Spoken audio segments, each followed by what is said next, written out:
Monsieur Ebobola, peut-on parler de Gabouma Gate? À l'heure actuelle, madame, on pourrait très bien parler de Gabon Maguette, compte tenu de tout ce qui se dit, de tout ce qui se raconte. Je pense que l'heure est sérieusement grave. Alors, vous savez, en sport, c'est d'abord une vision, ensuite une programmation et bien entendu de l'investissement et de la gestion au quotidien. Ce que nous vivons aujourd'hui relève d'un certain amateurisme qui n'a pas lieu d'être au niveau de la République, surtout en ce qui concerne des éléments aussi importants que le choix d'un équipementier et donc celui qui fabrique les attributs de la République sur le plan sportif. Ce que nous vivons aujourd'hui relève, vous savez, des grandes théories mafieuses. Quand il y a du gain quelque part, on a l'impression que les gens se précipitent pour faire des affaires sur le dos du contribuable et sur le dos de la nation. Parce qu'on ne peut pas comprendre que l'on ait mis autant d'argent pour acheter des équipements et que derrière, nous n'ayons pas un équipementier quand on sait que l'annonce avait été faite de longue date, soi-disant que le contrat était terminé avec l'ancien équipementier. Mais lorsqu'on termine un contrat, en fait, on n'attend pas que celui-ci soit totalement achevé pour engager des négociations avec un autre ou pour recruter un autre. En général, il y a un délai normalement, c'est-à-dire que si la durée du contrat est de 3 ans, on n'attend pas l'expiration au dernier jour pour aller chercher un autre partenaire pour signer un autre contrat. En principe, on sait qu'avant date d'expiration, on est déjà en négociation avec un autre équipementier, de sorte que lorsque c'est fini avec celui-ci, avec le premier ou avec le précédent, on a de facto, on enchaîne avec le nouvel équipementier.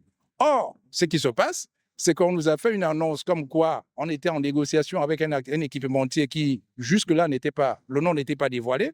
Et du jour au lendemain, on apprend par le biais des réseaux sociaux et surtout un communiqué passé de la CAF, venu de la CAF, qui nous apprend que nous avons été mis en demeure. Des échantillons sont non conformes, évidemment, parce qu'il y a un cahier de charge. Vous savez, toutes les compétitions organisées par la CAF, tout comme celles organisées par la FIFA, vous voyez, les maillots sont souvent sublimés du logo de la compétition ou de l'effigie, peu importe, mais il y a quelque chose qui représente soit la FIFA, soit la CAF. Donc, ça veut dire que les maillots ont été validés. Et souvent, la validation de maillots se fait de longue date parce que la CAF doit communiquer aussi bien pour elle-même que vis-à-vis des supporters qui sont censés acheter ces maillots-là dans les boutiques et tout le reste. Et surtout, on sait que ça fait partie des éléments qui rapportent l'argent à la CAF, la vente des maillots, le merchandising et tout le reste des produits dérivés des compétitions.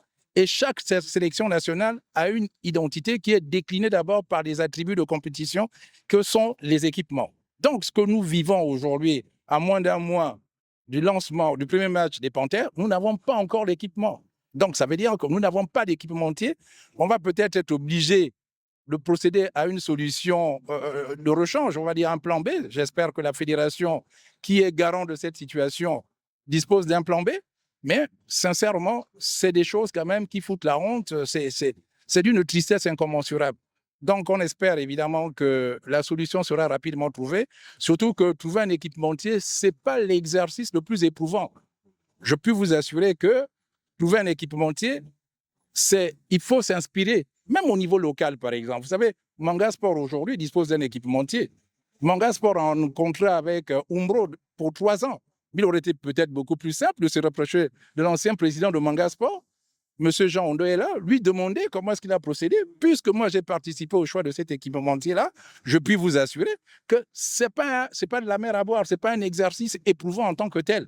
Il y a des propositions qui sont faites parce que, dites-vous bien, tous les équipementiers souhaiteraient avoir de la lisibilité dans une compétition internationale. Parce que pour les équipementiers, c'est une occasion rêvée de se montrer. Parce qu'il y a des dividendes, il y a des retombées, aussi bien pour l'équipementier en termes d'image que pour la sélection nationale en termes de revenus, parce que derrière, l'équipementier est prêt à vous accompagner, l'équipementier est prêt à mettre de l'argent, et quand il vient, en fonction de la négociation, il peut prendre plusieurs sélections nationales de sport collectif, comme il peut prendre une seule fédération et alimenter cette fédération, comme ça a été le cas de Kappa, le cas de Puma et tout le reste. Donc, tout dépend du deal que la fédération doit passer avec l'équipementier. Il y a des équipementiers qui vont jusqu'à mettre l'argent, c'est-à-dire que non seulement ils vous fournissent des équipements, mais en même temps, ils se constituent en sponsoring.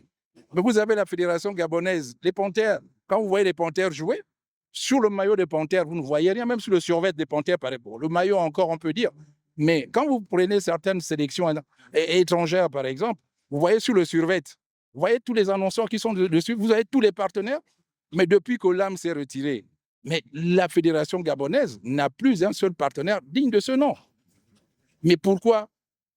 D'aucuns diront parce que l'équipe nationale n'est pas très attractive. Mais non, mais ce n'est pas une question d'attractivité. Il faut d'abord aller vers les partenaires parce que c'est une vitrine nationale.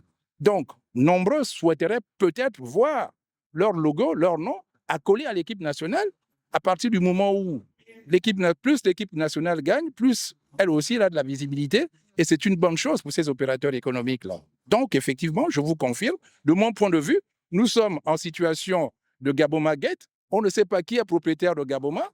On ne sait pas quelle est l'adresse de cet équipementier parce que vous pouvez aller sur Internet regarder. On vous dira que c'est une entreprise qui est enregistrée au greffe du commerce quelque part en France, qui a été radiée, semble-t-il, enregistrée depuis avril 2013, radiée en 2016. Donc, on se demande à quel moment vous allez à l'ANP, l'entreprise n'existe pas, sauf peut-être qu'il pourrait faire quelque chose d'antidaté. Donc, effectivement, on n'est peut-être pas encore, le chapitre n'est peut-être pas encore clos, mais nous sommes bien dans un Gaboma Gate qui n'a pas encore rendu ses conclusions. Merci beaucoup, Monsieur Bobola. Tout le plaisir fut pour moi, madame. Merci encore. Vous l'aurez compris, le débat sur les maillots des Panthères du Gabon va se poursuivre jusqu'à la CAN. Et vous, dites-nous en commentaire ce que vous en pensez.